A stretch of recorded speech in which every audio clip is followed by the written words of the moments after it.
نحمده ونصلي ونسلم على رسوله الكريم اما بعد قل رب زدني علما وفي مقام آخر انما يخشى الله من عباده العلماء صلی اللہ علیہ وسلم۔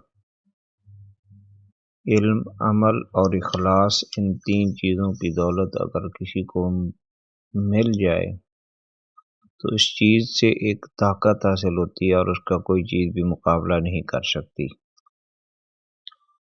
پچھلے درس کے اندر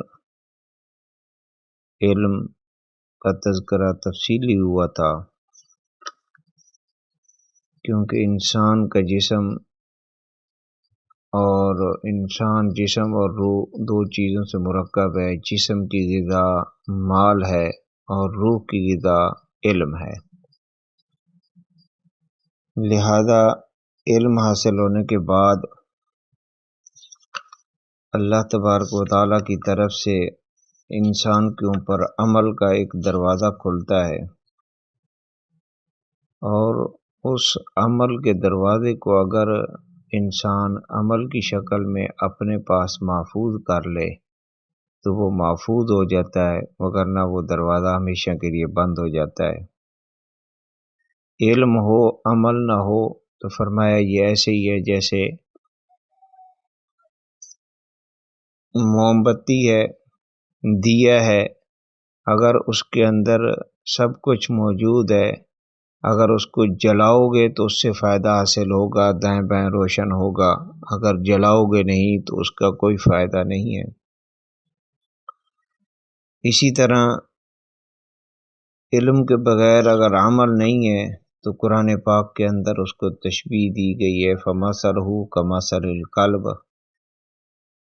پہلے ادوار کے اندر پہلے لوگوں کے بارے میں ذکر فرمایا، اور اس کے بعد فرمایا کَمَثَلِ الْحِمَارِ يَحْمِلُ أَسْفَارًا۔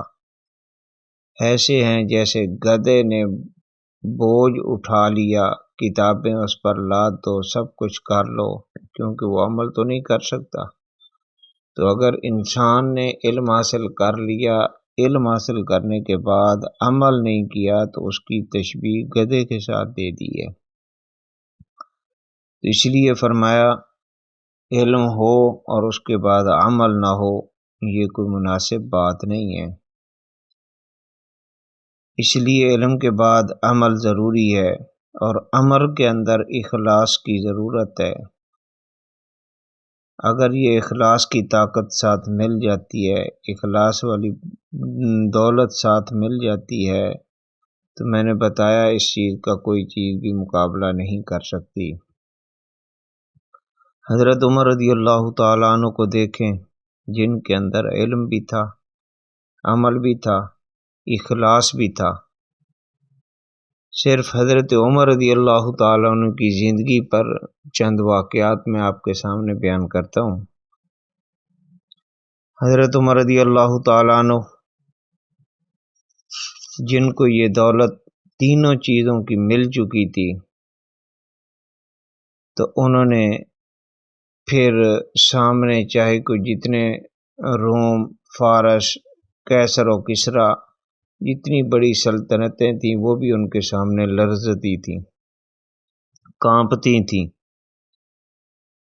اب ایک موقع پر حضرت عمر رضی اللہ تعالیٰ عنہ ممبر پر تشریف فرمائے، وہیں کھڑے کھڑے یہی فرمایا، یا ساریۃ الجبل۔ تو یہ کلمات حضرت ساریہ تک ہوا نے پہنچائے۔ حضرت ساریہ رضی اللہ تعالیٰ عنہ جو امیر لشکر تھے، الرٹ ہو گئے، نقصان سے بچ گئے۔ تو یہ ہوا جس نے حضرت عمر رضی اللہ تعالیٰ عنہ کی اس بات کو بھی وہاں تک پہنچایا، یہ کس چیز کی طاقت تھی؟ حضرت عمر رضی اللہ تعالیٰ عنہ مدینہ میں ہیں، زلزلہ آیا تو آپ نے زمین پر ایڑی ماری اور فرمایا کیوں ہلتی ہے؟ کیا عمر نے تیرے اوپر عدل قائم نہیں کیا؟ زمین رک جاتی ہے، زلزلہ رک جاتا ہے۔ اب دیکھو ہوا نے بھی حکم مان لیا، زمین نے بھی حکم مان لیا۔ ایک مرتبہ مدینہ کی طرف ایک آگ بڑھنے لگی۔ حضرت عمر رضی اللہ تعالیٰ نے ایک صحابی کو فرمایا کہ اس آگ کو جس جگہ سے نکلی ہے اس کے مخرج تک واپس کر کے آؤ۔ تو وہ صحابی اٹھے، اپنی چادر، اپنی رومال، اپنا کپڑا، اس کا کوڑا بنایا اور اس کوڑے کے ساتھ آگ کو مارتے جا رہے ہیں اور آگ پیچھے ہٹتی جا رہی ہے۔ کپڑا اور آگ، یہ کیا آپس کے اندر تقابل ہے کہ وہ کپڑے سے بنا کوڑا، وہ آگ اس پر اثر انداز نہیں ہو رہی اور آگ واپس جا رہی اور اپنی جگہ تک پہنچ گئی۔ یہ کون سی ایک طاقت تھی، ایک دولت تھی؟ یہ علم، عمل اور اخلاص کی دولت تھی جو اللہ کی ذات نے حضرت عمر رضی اللہ تعالیٰ عنہ کو عطا کی تھی، اور اس کے نتیجے کے اندر ہر چیز ان کے حکم کو ماننے کے لیے تیار ہے۔ ایک موقع پر جب امیر نے، گورنر نے لکھ کر بھیجا کہ دریائے نیل، اس کی ایک سابقہ روٹین ہے کہ جب تک اس کے اندر ایک عورت جس کو آراستہ پیراستہ کر کے اس میں نہیں ڈالا جاتا، وہ اتنے تک چلتا نہیں، خشک ہو جاتا ہے۔ تو حضرت عمر رضی اللہ تعالیٰ عنہ نے اس وقت مصر کے امیر کو یہ ایک رکا لکھ کے بھیجا کہ اگر تو اللہ کے حکم سے چلتا ہے تو ٹھیک ہے، اگر اللہ کے حکم سے نہیں چلتا تو ہمیں تیری ضرورت نہیں ہے۔ وہ دریا آج تک الحمدللہ چل رہا ہے، آب و تاب کے ساتھ چل رہا ہے۔ یہی وہ معاملہ تھا بیت المقدس، جب اس کی وہاں مذاکرات اور معاملات چلے تو انہوں نے کہا آپ اپنے امیر کو بھیجیں، ہم ان کو دیکھیں گے، نشانیاں دیکھیں گے، تو اس کے بعد آپ کے ساتھ بات کریں گے۔ تو حضرت عمر رضی اللہ تعالیٰ عنہ چل پڑے۔ جب وہاں پہنچنے کا موقع آیا، امیر المومنین ہیں، بادشاہ ہیں، اپنے غلام، اپنے جو ساتھ چلنے والے ساتھی تھے، تو ان کے ساتھ معاملہ یہ تھا، کچھ سفر وہ چلتے اور سواری پر بیٹھتے، اور کچھ سفر وہ چلتے اور یہ سواری پر بیٹھتے۔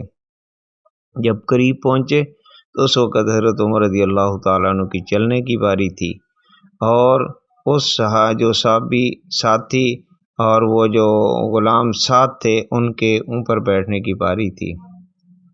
تو یہ منظر جب بیت المقدس والوں نے دیکھا اور جسم پر جو کرتا ڈالا ہوا ہے، لباس زیب تن ہے، اس کے اوپر پیبند لگے ہوئے ہیں، جب انہوں نے یہ نشانیاں دیکھیں تو فوراً چابیاں حضرت عمر رضی اللہ تعالیٰ عنہ کی گود میں ڈال دیں۔